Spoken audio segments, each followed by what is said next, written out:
Story appears ordinary until you see the core side of it. And what you're looking for is the story behind the news. We bring it to you from Lagos, the commercial capital of Nigeria. Giving you all sides and political stories round the clock. Every detail from the start line to the final whistle. CoreTV News, expanding your view.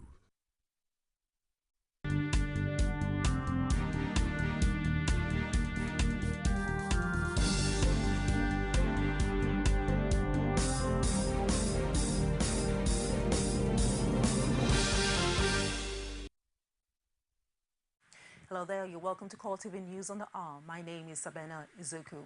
The federal government is moving to collaborate with states and local authorities in a bid to check the spread of Ebola virus disease in the country. Information Minister Labaro Marco told journalists after the Federal Executive Council meeting that the government wants states to take preventive measures against the virus.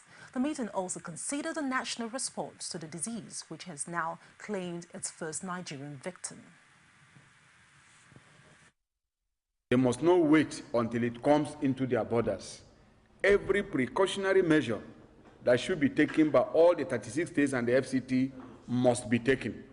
And one of such measures is to create the isolation camps in partnership with the Federal Ministry of Health, under the leadership of the Federal Ministry of Health. In addition to preparing the personal protective equipment, for health workers, and also to prepare the medical personnel in every state and set up units where we should prepare for any outbreak. The state governments have been told to create their own committees made up by the federal ministries by the state ministries of health, ministries of information, and other major stakeholders. As at this morning, Nigeria has recorded 7 confirmed cases of Ebola virus disease as at this morning. You'll recall that the first one was the index case, the imported case from Liberia, of which the victim is now late. And yesterday, the 5th of August 2014, the first known Nigerian to die of this disease was recorded. And this was one of the nurses that had attended to the Liberian. The other 5 cases that are Ebola positive are currently being treated at the isolation ward in Lagos. It is pertinent to note that all the Nigerians that have been diagnosed of this disease, the Ebola virus disease, so far, we actually primary contacts of the index case. These are people who had direct contacts with the Liberian. And there are still more of such people. Presently, as I speak, a total of 8 persons are in the isolation ward, of which 5 have already been confirmed as Ebola, and the other 3 are being investigated. The Lagos State Ministry of Health says it is searching for other people who had secondary contacts with the victims of Ebola virus in Lagos. Anita Fatunji has more on this. The Commissioner for Health, Jude Idris, gave an update on the contact tracing arising from the index case of the dead Liberian. He said a total of 70 persons were monitored, but 8 has been admitted and their blood samples taken. Well, we don't want to appear to be harbinger of bad news, but there are certain things we need to do if we have to do such. You recollect again yesterday when we briefed you, and some people said that maybe we were holding information, and I said we were not holding information. This is just another update, because in the last 24 hours, there have been other developments. Like I did say again, based on the contract tracing arising from the index case that came into the country, that's the Liberian, we have been following up a total of 70 persons who have been primary contacts to that person. monitoring. Of these, currently, 8 have been admitted and blood samples taken. Results of 5 out of the 8 samples taken have been received, with 4 out of the 5 testing positive for Ebola.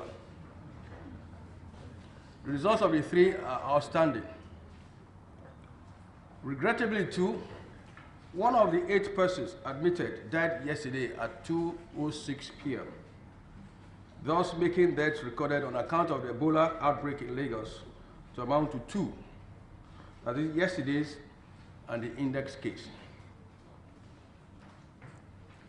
Meanwhile, because of this, like I did say again, we've started secondary contact tracing. And I said this is also a tedious matter, but you have to take each one now and start finding out who are the people who will be possibly secondarily infected. That is the close contacts of all admitted, of those admitted. We've started that, and as at now, as at yesterday, 27 of them have been identified, and we are still counting. Idris added that more volunteers are urgently needed to curb the spread of the virus. You agree with me that this situation is very dire, a very serious one. And more important, like I said yesterday, we need volunteers now, very extremely necessary, urgently needed, to assist us in tracking the contacts, and more importantly, to manage those cases that are already in isolation. If we want to give them a chance for life, they need to be properly managed.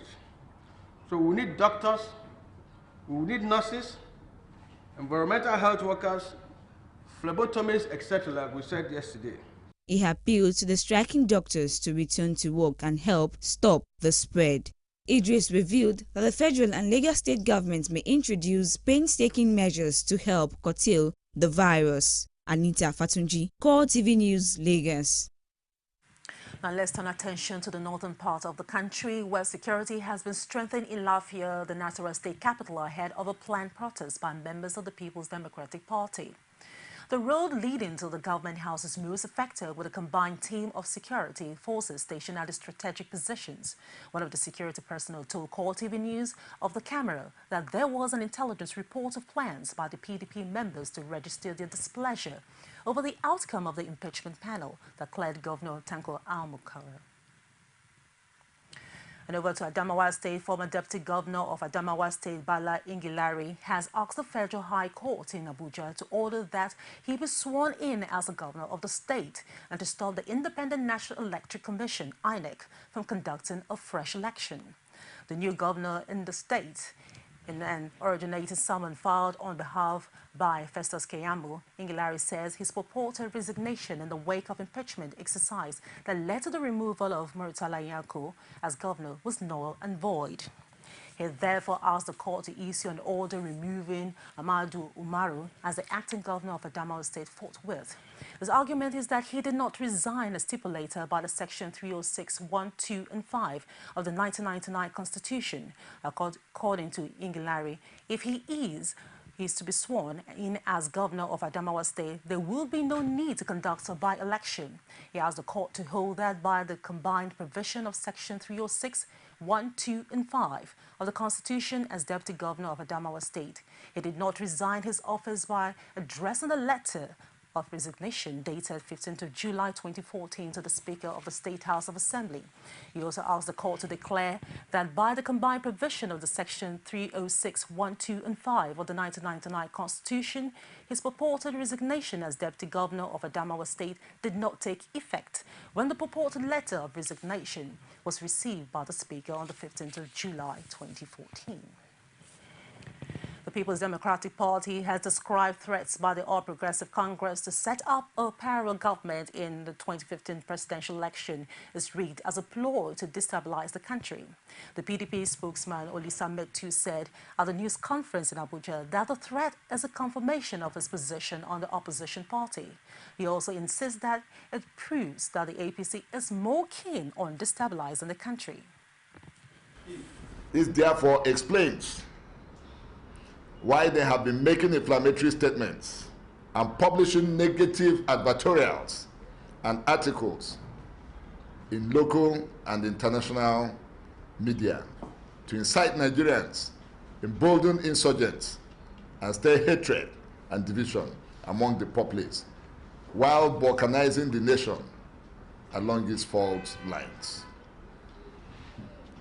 All the pocket of anti-government protests and calls for civil disobedience in parts of the country bear the imprint of the APC, and are geared towards cultivating a fertile ground for them to unleash a reign of terror across the country.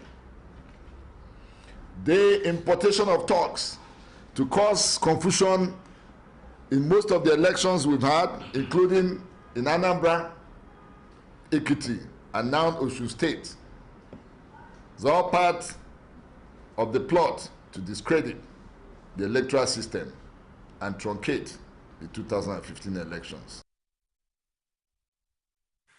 The days of war appears to have paved way for peace at last. The best reflects the newfound love between the erstwhile political enemies, Adeseye Ogunlewe and Bode George, both top-notch of the People's Democratic Party. Now, the two politicians alongside their supporters had battled for the control of the sole party in Lagos.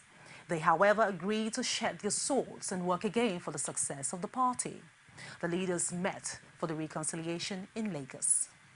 Okay. When you say unity, you mean unity and you move forward. Unity never goes backward. God didn't tell us that we will never have storm. But even in that storm, if you still trust Him, all will be well. So what we have been able to do today, we had gone into a deeper introspection. We'll take a short break, and when we return, there's more news for you. Stay with us. On August 9th, the people of Osun will head to the polls. Who will emerge the next governor of Osun State? And the legitimate authority to govern this state. 20 candidates are hoping for the mantle. Winning is not the problem, but the grace of God. But only the people have the power to decide. These are my people who will vote en masse for Omishori. Join CoreTV News for an extensive live coverage of the elections, interviews, studio discussions, and more. Live on August 9th, 2014. You can also watch us live online at www.coretvnews.com. CoreTV News, our 24 hours news station. From time immemorial, women have birthed life, shaped character, and by extension, influenced the society. Moremi of Ife, Emotan of Benin, Queen Aminat of Zaria, all women of influence and power. Whether it's before election, after election. How ironical. Women being so powerful, yet have few grounds in decision making. They see you as a wife, and I see you as a wife to a man. We are talking women in politics. A woman will be bold enough to stand up and say, I want to become president of Nigeria. Only on CoreTV News. Welcome back. The new global head of the Red Cross, El Haj Say, says that the world must learn from the fight against AIDS to help beat the deadliest ever outbreak of Ebola. While strict measures are needed to defeat Ebola in West Africa, this Haj outblaying will not help, says El Haj Say, chief of the International Federation of the Red Cross and Red Crescent Societies. Fundamental lesson to be driven out of the response to HIV, tuberculosis, and malaria, and could be applied to the Ebola crisis, is the simple fact that communities are part of the solution. And they are not, shouldn't be seen as a problem, but as a true part of the solution. Stigma and discrimination, often kill as much as viruses, because there's a self-stigma where then people will drive themselves underground, and then they have symptoms. They will not appear because they fear that they will be then discriminated against. There's also the attitude, that also can take away, people, carers and care providers, and then, the society at large, how they can perceive those kind of diseases. I don't know yet. I don't know if it is going to be a global threat, or not. But fact of the matter is that we are living in a global world today, and then whatever is happening, in part of our globe, may be of concern of the entirety, of our planet. Ebola may be new in West Africa, but it is not new. So we are engaging already with those who had an experience with dealing with it in actual Congo and Zaire, and we will learn, from all those experiences. We also will work with institutions that are specialized, in tropical diseases and such type of crisis, on how can we best equip, the medical personnel to take care of their own duties without putting themselves, at risk. And even, the Red Cross and Red Crescent people who have to be engaging in those type of activities will not be allowed, to get in without proper equipment, proper training, and strict observance, of the attitudes and behaviors. With those measures, we do believe, that we can take care of the situation. And that's it on the news on the hour. I'll see you at the top of the hour for more. I am Sabina Izoku.